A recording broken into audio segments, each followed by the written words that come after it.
오늘은 이제 바울의 이야기인데요. 여러분, 바울 사도가 이제 이전에 보면 이제 기도했죠. 어떤 기도냐면 좀 사랑이 풍성했으면 좋겠다.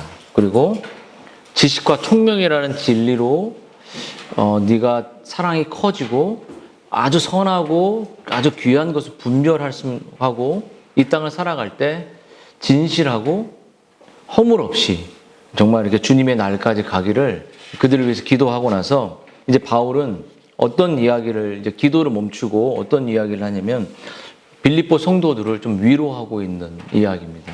왜냐면 빌립보 성도들에게 지금 사도 바울은 감옥에 있죠. 그리고 정말 이 감옥에 있다는 것은 엄중한 고통스러운 시간이에요. 그리고 자신의 지금 그 부재 중에 있는 빌립보 성도의 목회를 해야 되는데 가정에 예를 들어서 정말 아내가 없다든지 또 가정에 남편이 없다든지 사랑하는 사람이 지금 옆에 없는 것을 생각할 때 막 자동차에 기름이 없는 것처럼 정말 빌립보 성도들의 마음속에는 사랑하는 그 대상이 없기 때문에 깊은 슬픔이 그들 가운데 있는 것이 사실이었어요. 여러분, 그래서 바울은 그들을 위로하는데, 왜냐하면 그들에게는 바울은 지금 투옥의 가운데 있고 죽음의 위협에 있습니다.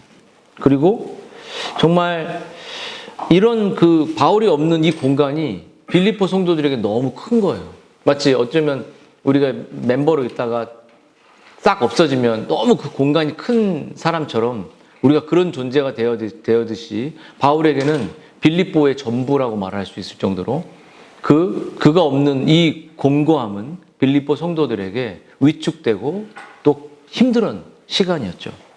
근데 바울은 뭐라고 말하냐면 이런 자신의 매임이 그리스도 안에서 온 시위대 안과 또 바울의 그 빌립보 성도들 가운데 좀 연약하고 또 이렇게 조금 위축되어 있고 낙심되어 있는 사람도 있을 텐데 그들이 힘을 얻어서 신뢰함으로 겁 없이 하나님의 말씀을 막 전하는 일이 빌립보 교회 안에 생기는 영적 담대함이 그들 안에 이제 생겼던 이야기를 이제 하고 있어요.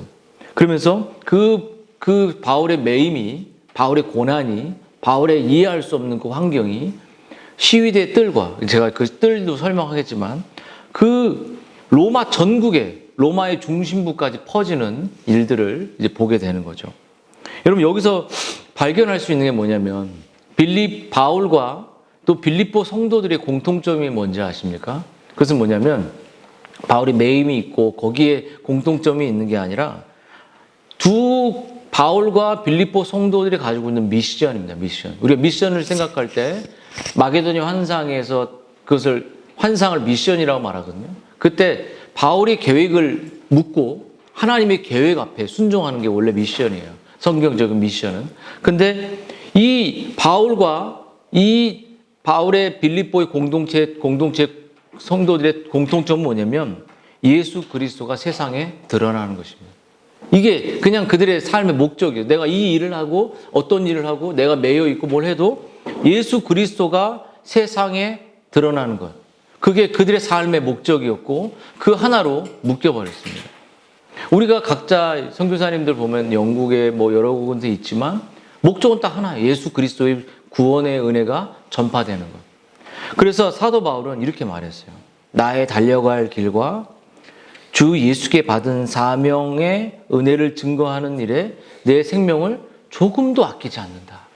근데 또 한 가지, 이제 사도행전 15장에 이런 바나바를 소개할 때 이렇게 말하더라고요. 저도 이 구절을 보면서 사람을 택하여 우리 주 예수 그리스도의 이름을 위하여 생명을 아끼지 아니하는 자인 우리 사랑하는 바나바. 그러니까 바나바를 설명할 때 뭐라고 하냐면 자기 생명을 아끼지 않는 사람이라고 해요. 그러니까 자기를 돌아보지 않고 자기 것을 막 안전을 추구하지 않고 자기만을 추구하지 않고 생명을 그러니까 이 바울의 공통점과 바나바의 공통점은 자기를 아끼지 않아요.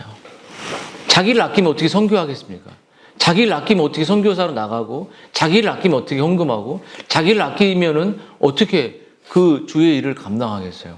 근데 이제 제가 여러분들에게 설명하고 싶은 것은 그럼 바울이 그 매임이 무엇인지, 바울이 당한 고난이 의미가 뭐고, 또 우리가 당한 고난이 뭐, 고난을 통해서 어떻게 이 복음이 확장된다. 우리는 고난 없이 복음을 전하고 싶잖아요.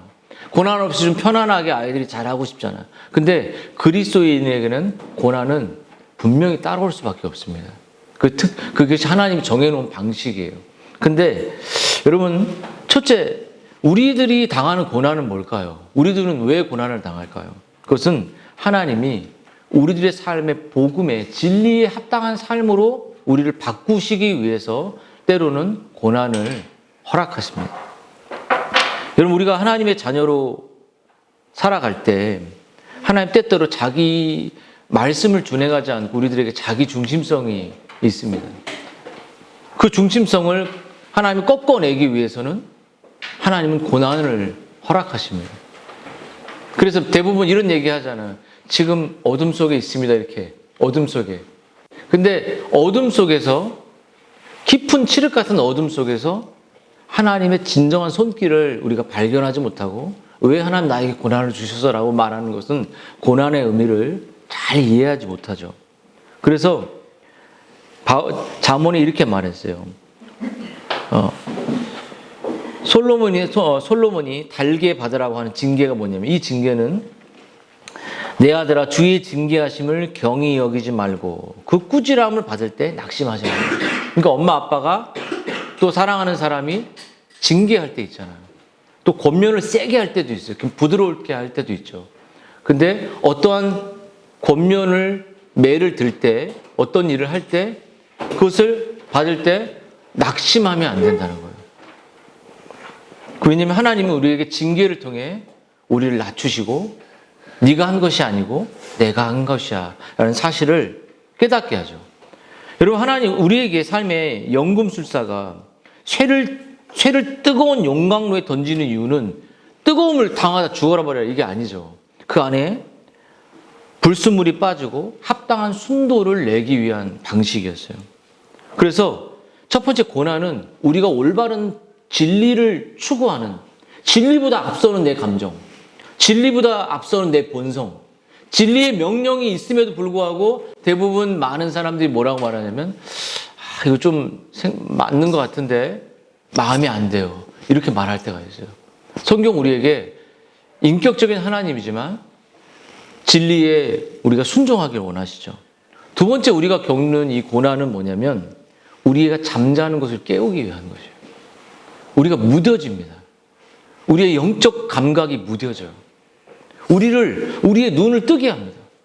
그리고 우리 눈이 영원히 떠졌을 때 다른 영혼의 죽어가는 슬픔들, 다른 영혼의 필요들, 다른 영혼들의 그 나만 보고, 나의 가족만 보고, 나의 선교센터만 보다가 마게도냐 교회가 예루살렘의 그 교회들을, 예루살렘 교회가 이제 그 가난한 연보를 하잖아요.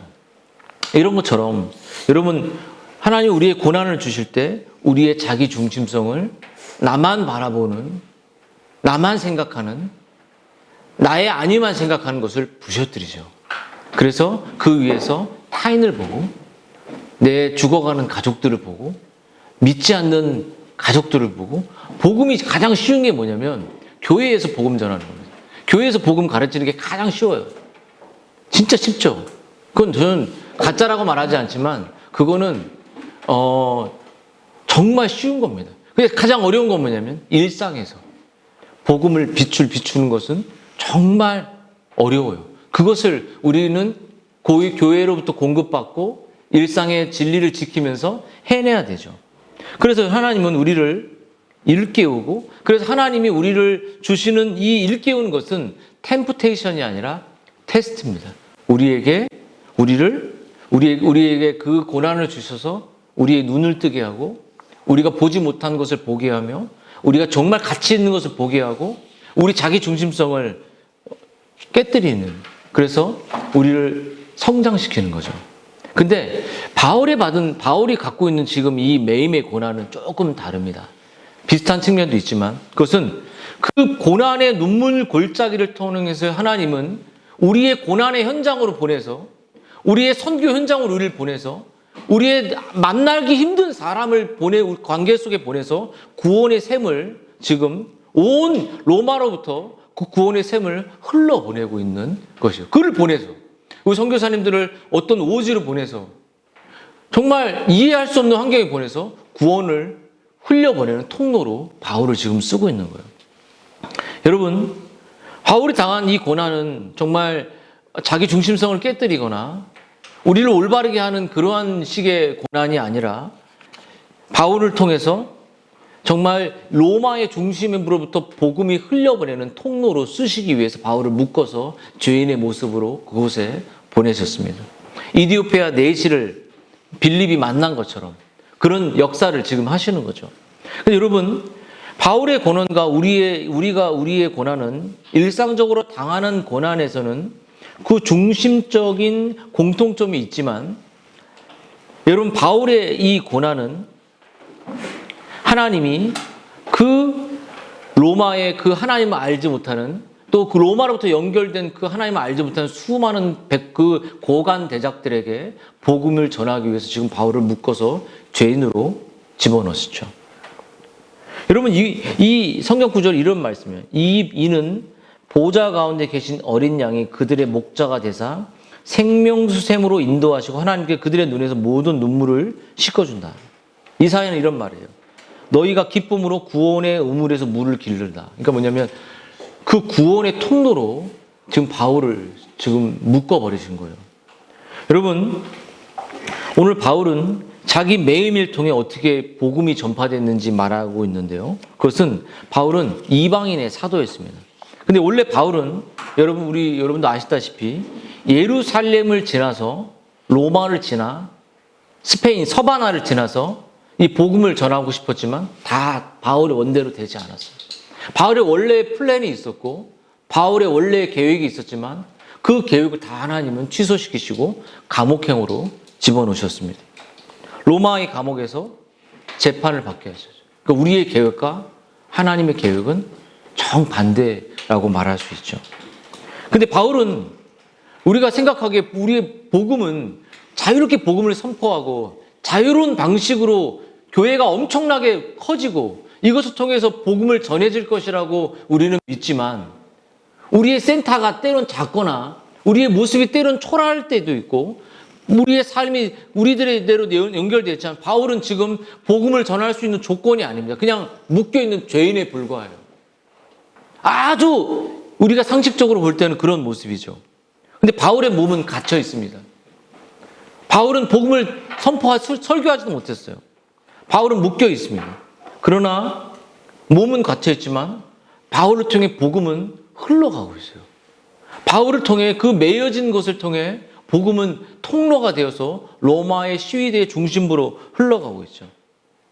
로마 제국의 중심부에 지금 바울의 이 호송이 소문이 났고 퍼져가고 있습니다. 여러분, 오늘 성경에 보면 궁정 시위대의 뜻이라고 말하잖아요.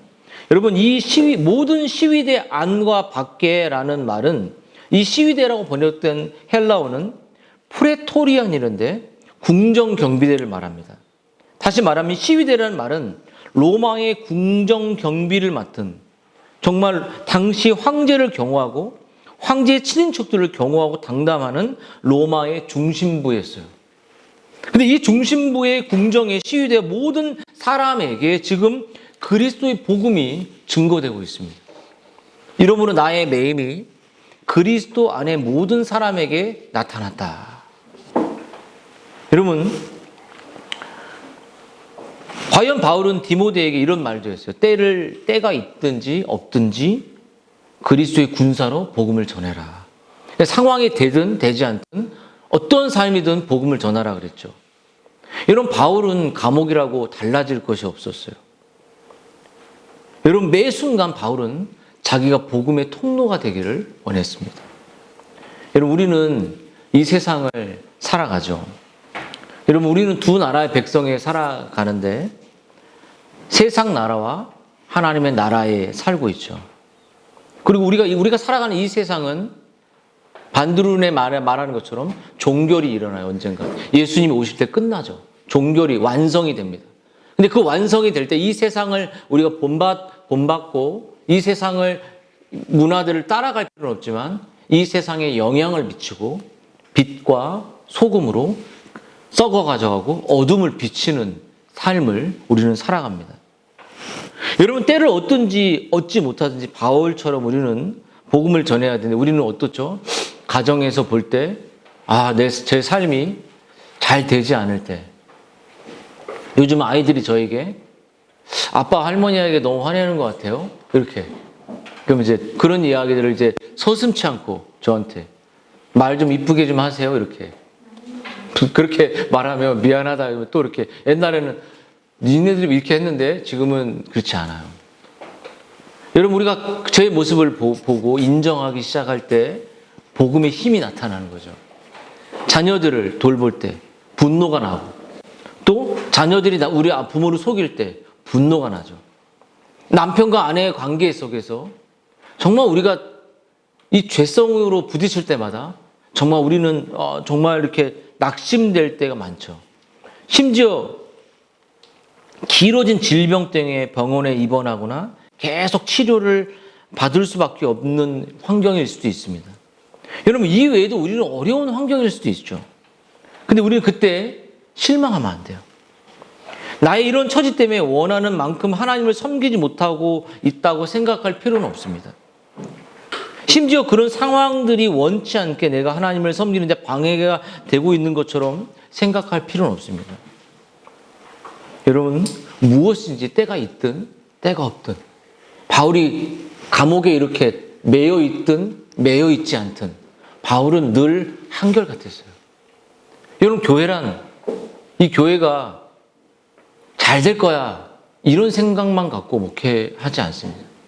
근데 중요한 것은 잘 되든 잘 되지 않든, 선교지에서 영혼들이 많이 변화되든 변화되지 않든, 늘 내 중심은 이렇게 살다가 너 김목사 여기서 멈춰, 요 정도에서 멈춰야 돼, 그러면 그냥 그게 끝인 거예요. 때가 되든 때가 되지 않든 최선을 다해서, 감옥에 매여 있을 때든 매여 있지 않을 때든 최선을 다해서 주님께 통로가 되는 거죠. 그래서 여러분, 우리가 제일 중요한 것은 일상에서 순종하고, 일상에서 매일 회개하고, 일상에서 계명을 지키며, 그럼 일상을 바라보는 우리의 시각은 달라집니다. 우리는 교회에 와서 거룩함을 행하려고 하잖아요. 근데 여러분, 우리가 일상에서 아내에게 거룩한 삶을 보이고, 일상에게 남편에게, 또 자녀에게 관계 속에 거룩한 삶을 보이지 않는, 교회에서 하는 건 뭐냐면 맨날 회개합니다. 맨날 회개하고 맨날 뭔가 은혜 받았어. 근데 우리는 일상에서 그 사람을 볼 때 위선자처럼 보이잖아요. 정말 저 사람 신자 맞아, 이렇게. 교회는 가장 포장된 거룩을 보이는 가장 그런 곳일 수도 있어요. 그래서 우리는 일상에서 진리를 지켜나가고 일상에서 가족들을 불쌍히 여기는 그 삶을 살지 못한다면 교회는 그냥 종교성을 드러내는 곳이 될 수도 있습니다. 사랑하는 여러분, 이제 바울이 매여 있을 때 바울은 마음이 어디 있을까요? 바울은 하늘에 있습니다. 바울은 감옥에 있지 않아요. 바울은 우리가 볼 때는, 성경에 볼 때는 죄수지만 그는 하나님의 군사로 감옥에 들어가 있습니다. 우리가 볼 때는 초라해 보이고 빌립보 교회가 약해져 있을 것 같고, 그는 이미 마음이 하늘에 있습니다. 마음의 진리로 가득합니다. 마음의 말씀으로 풍성했어요. 여러분, 우리가 만약에 집안에 돈이 없을 때 남편이 열심히 최선을 다하고 하지만 진리 가운데 돈에 함몰되지 않는 모습을 보인다면 아내는 두려워하지 않아요. 아내가 남편이 진리를 막 차고 있는데 여보 지금 돈이 없어 이렇게 한다면 정말 힘든 관계가 힘들어지겠죠. 근데 바울의 그 삶 자체가 복음이었어요. 그래서 그 바울의 삶을 보면서 다수의 형제들에게 바울을 바라보게 됐고, 그 감옥 안에서도 어둠이 아니라 빛을 드러내고 생수를 드러내는 바울을 보면서 복음의 능력을 얻었어요. 그래서 담대히 복음을 전하고, 그러니까 그 죽을 위기를 가졌음에도 불구하고 복음을 전했다는 거죠. 여러분, 다수의 형제들이 낙심할 수 있지만 용감하게 바울을 바라봤고 바울의 삶을 바라봤고 바울이 복음밖에 없다는 사실을 바라보고 그는 정말 담대하게 죽음이 왔어도 두려워하지 않고 겁을 내지 않았다고 말하잖아요. 원래 겁을 대해서 정말 모든 것을 잃어버릴 수 있고 다 사라질 수 있지만 진리를 전했다는 거죠. 여러분, 바울이 당한 일이 복음이 전진된 것이 궁정 시위대를 통해서만 이루어진 것이 아니라 바울의 말에 따르면 다른 그리스도인들에게 정말 놀랍게 역사했다는 거죠. 여러분, 바울을 통해서 그리스도의 그들은 그리스도가 어떻게 고난을 받고 이제 사순절이 다가오잖아요. 그리스도가 어떻게 인내했고 그리스도가 어떻게 침묵했고 그리스도가 어떻게 우리를 위하여 십자가에서 자신을 죽으신 것을 그들은 바울이 감옥에서 이렇게 매여 있는 것을 통해 그 인내를 보게 되었어요. 그래서 예수 그리스도께서 갇힌 바울을 통해서 그리스도의 복음을 전하실 뿐만 아니라 그런 바울을 모범으로 다른 그리스도인들을 마음을 불태웠어요. 여러분 어떻습니까? 여러분 선교사님들이 보면 낙심하는 선교사님들도 있잖아요. 목회자들도 이렇게 만나면 진짜 이제 교회를 옮길 곳이 없어요. 이런 목회자들도 많이 있고 어떤 목회자들은 숫자가 20년이 지나도 한 가정밖에 없어요. 그때 마음이 낙심이 되죠. 여러분 어떻습니까? 저는 그런 분들보다는 제가 목회를 이렇게 시작할 때 제가 정말 힘이 되었던 건 여기 앞에 있는 정성교사님 또 네 분들도 계시지만 하나님이 하시면 된다. 이끄시면 된다. 이런 말들이 저한테는 가장 힘이 됐지. 대부분 목회자들이 이제 코로나인데 지금 어떡하냐. 이 말을 정말 저에게 더 큰 낙심을 주었던 것 같아요. 여러분 우리가 어떤 사람이 되어야 되냐면 낙심해 있고 지쳐 있고 무너져 있는 그들에게 불을 지피는 사람이 되어야 돼요. 그들의 심령을 다시 뜨겁게 하고 그 선교사님들이 낙심해 있다면 찾아가서 어떤 방식이든지 간에 매여 있든 다른 옆에 있는 동지들을 불태우고 타오르게 하는 그러한 삶이 바로 우리들의 부름의 삶이라고 믿습니다. 정말 바울의 모습을 보면서 우리는 정말 오히려 불쌍하고 정말 낙심에 차야 됨에도 불구하고 바울은 다른 지체들, 연약한 지체들의 마음에 불씨를 태워서 그들이 담대히 복음을 전하게 했던 살아있는 복음의 생명수였어요. 여러분 우리도 그런 삶을 살아야 되죠. 모범이 되었고 실제로 그런 삶을 살아갔습니다. 자녀들에게 성경 읽어. 똑바로 살아. 근데 나는 똑바로 성경 안 읽고 있어. 그럴 때가 많거든요. 성경 읽었니? 이렇게 말하면서 성경 안 읽고 있는 그런 모범이 될 때 그 안에 불타오르는 지체의 모습이 나타나죠. 사랑하는 여러분, 이제 말씀을 좀 정리하면서 그렇다면 여러분 바울이 어떻게 이런 삶을 살았을까요? 우리는 어떻게 삶을 살아야 될까요? 정말 바울이 이 감옥에서도 해피, 감옥에서도 나 슬프지 않아. 감옥에서도 나 힘들지 않아. 아무것도 없고 없어도 힘들지 않대요. 그러신가요? 형제자님들 그러신가요? 어떠십니까? 여러분, 바울이 그렇게 그런 사람이 된 것은 하나님이 바울에게 무엇을 주셨냐면 고난을 주셨습니다. 고난을 통해 예수 그리스도의 그 십자가의 고난을 보게 하셨고 고난을 통해 우리의 신앙이 정말 아주 깊은 신앙의 세계로 바울 나의 그리스도의 고난을 내가 참여하는 자가 되고 싶다고 말하는 그 고난을 통해 우리는 사도 바울이 그것을 우리들에게 보여줬다는 비결을 보게 되는 거죠. 여러분 실제로 고난이 그 반대의 귀결로 되는 경우도 많습니다. 평소에는 잘 믿는 것처럼 보이던 사람들이 고난이 닥치면 어떻게 하죠? 교회를 안 나가버려요. 고난이 닥치면 하나님 왜 나한테 그래? 이렇게 말할 때도 있죠. 마음에 하나님 향한 분노와 이스라엘 백성처럼 왜 우리를 이 광야를 보내서 이 쓴뿌리를 먹게 하냐고 막 이렇게 하나님 향하여 분노하고 서운함과 그런 환경을 할 때도 우리의 그런 본성들이 있다는 거죠. 그래서 자기 연민에 빠지죠. 나는 왜 그럴까? 우리 집은 왜 가난할까? 나는 왜 이렇게 목회가 안 될까? 그리고 나 건드리지 마. 나 더 이상 건드리면 터질 것 같아. 나에게 또 어떤 말도 하지 마. 내 아이가 이렇게 힘든 거, 내 남편이 이렇게 힘든 거, 내 가정이 힘든 거, 지금 정말 하나님 원망스러워. 하나님 선하지 않는 것 같아. 라는 말은 안 하지만 내 안에 끝없이 폭발하고 싶은 그 위기가 내 삶에 있는 것. 그것은 하나님이 오늘 바울이 우리에게 주는 그 고난을 절대 이해를 못 하는 겁니다. 이 사순절 와서 떡 먹으면 뭐합니까? 그 바울이 우리에게 보여주는 그리스도의 모형의 고난을 이해를 못하면 우리 어찌 그 깊은 선교의 넓고 오묘한 그곳에서 고난이 아니라고 말하는 그 신비를, 바울의 신비를 어찌 이해할 수 있겠냐고요. 욥을 얘기를 좀 들어보겠습니다.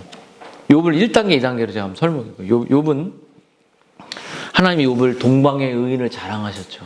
하나님이 우리 귀한 선교사님들을 자랑할 수 있습니다.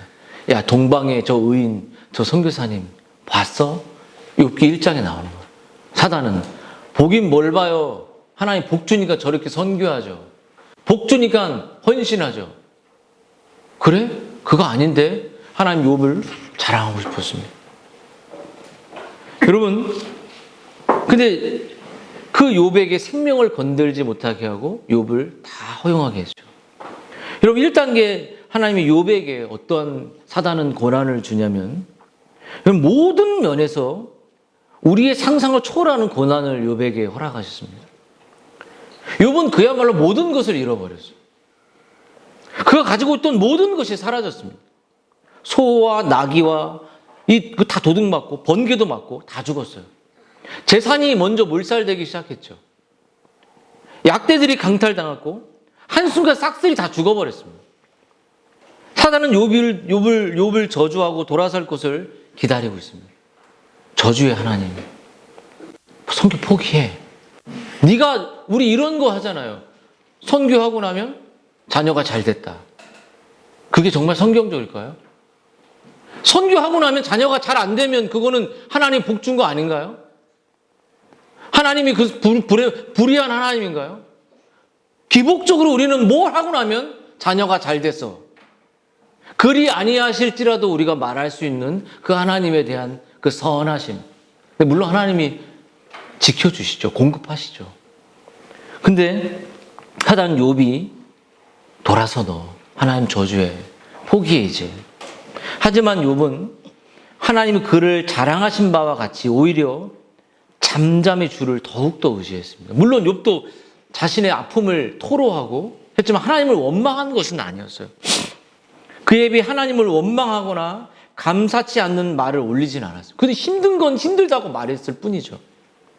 욥이 고난을 어떻게 대했습니까? 내가 모태에서 알몸으로 나왔고 또한 알몸인 그리로 돌아가. 주신 자도 여호와요.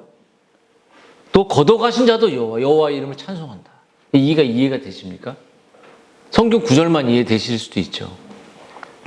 그러자 사단은 2단계로 이제 욥을 강하게 이렇게 고통을 줍니다. 이제 주의 손을 펴서 그 뼈와 살을 쳐서 그리하면 틀림없이 뼈도 치고 이제 몸에 질병을 허락했어요. 질병. 몸에 성한 곳이 없이 다 긁고 병들고 아프고 암이 퍼지고 온몸이 가족 전체가 다 질병으로 그래서 막 그냥 막 벽돌로 긁는 것처럼 그 고난이 욥에게 찾아왔죠. 가장 힘든 게 뭐예요? 이제 아내가 남편을 욕해버립니다. 여기 딱 벌써 일어나갖고 당신 똑바로 안 해? 이렇게 당신이 뭐 선교사야? 이렇게 당신이 목사야? 오늘 그 욥의 아내가 이런 말 했어요. 그의 아내가 그에게 이르되 2장 9절이에요. 당신이 그래도 자신의 온전함을 굳게 지키느냐, 하나님은 굳게 지키느냐, 이렇게 말했어요. 욕하고 죽어버려. 이 여자들이, 하와도 이렇게 했지만, 남자도 이렇게 할 수 있는 거예요. 무슨 선교야, 이제 다 죽어버려. 이제 끝이야, 이제. 무슨 목회냐고. 그냥 맨날 굶고 애 학원도 못 보내는데. 이게 인간의 모습입니다. 아닐 것 같습니까? 배 따시고 등 따실 때 목회도 좋고 다 좋은 거죠. 근데 욥이 여기서 또 승리를 해요. 그런 와중에도 하나님을 저주하라고 아내가 말했음에도 불구하고 저주하지 않는 것은 오히려 하나님 막 송축하기 시작합니다. 여러분, 이런 인내의 가정, 여러분, 위그노들이 칼빈의 그 제자들의 위그노들이 박해를 바꾸면서 젊은 여자가 40년간 벽에다가 페이션스란 단어 하나 쓰고 늙어 죽거든요. 신앙을 지키기 위해서. 인내입니다. 인내는 깊은 하나님을 사랑하는 마음이 없이는 이 길을 걷지 못하죠. 여러분, 욥이 당한 고난은 보통 고난이 아니죠. 바울이 그랬습니다. 고난 때문에 욥을 하나님이 멀리 떠났습니까? 결국 그렇지 않았습니다. 오히려 그 반대죠. 고난을 통해 욥은 하나님의 그 속성과 하나님의 선하심과 갑절의 복을 주신 것만 우리가 초점되어 있지만 욥의 그 욥을 욥대로 만드시고 동방의 의인 맞잖아 라고 사단에게 자랑하고 싶고 그 어둠의 아비들에게 막 종들이 했던 이 세상에 저 사람이 빛과 소금이 아니냐, 저 사람이 정말 그 선교사 아니냐, 다 가짜 선교사가 있을지라도 저 사람만큼은 동방의 의인 정말 진짜 아니냐라고 자랑하고 싶은 그 선교사님들이 있는 거예요. 하나님 앞에는. 우리가 그렇게 막 판단하고 우리가 그렇게 보이는 모습도 있겠지만 하나님이 정말 가슴에서 저 의로운 선교사, 내가 어디다 저를 보내도 갈 선교사, 어디다 삶을 바쳐도 헌신할 목회자. 여러분, 그래서 하나님이 우리에게 능하신 손 아래 겸손하라. 내가 너를 높여줄 것이다. 너를 회복시켜 줄 것이다. 이렇게 말했죠. 여러분, 욥이 우리에게 바울과 욥이 또 수많은 사람들이 다니엘 새 친구들이 그런 매임을 당했죠. 근데 하나님은 그 매임을 사용하시고 그 매임에 우리가 죽지 않고 매임에 함몰되지 않고 우리가 그 우겨싸움에 어려움을 당하는 것을 끝까지 지켜보지 아니하시고 그것을 통해서 복음이 로마 전부로 또 죽어가는 영혼들에게 또 우리의 삶을 통해 낙심한 사람들, 기준이 없는 사람들, 그냥 다 똑같은 사람들에게 불씨를 비춰주고, 야, 저 선교사님, 저 목회자, 저 성도, 막 가슴이 뜨거운 샘물이 흘러 넘치는 그들에게 그 가란 목을 마시는, 정말 물질주의에 빠져있지 않는, 정말 하나님께서 모든 것을 공급하신다고 믿고 나아가는 그들을 바라보며 믿는 형제들이 막 불씨가 타서 복음을 담대히 전하고 담대히 전하는 그러한 그 통로가 되었던 것처럼 여러분, 바울의 매임은 바로 하나님의 선물이었습니다. 바울의 매임은 하나님의 축복이었습니다. 바울의 매임은 복음이 흘러가는 통로였어요. 이게 이해가 돼야지 사도 바울의 매임을 이해가 되고 돌아오는 그리스도의 그 종료주의를 말하는 그 고난을 우리가 이해할 수 있습니다. 우리 한번 같이 기도했으면 좋겠습니다. 한번 이 말씀을 생각하면서 우리 한번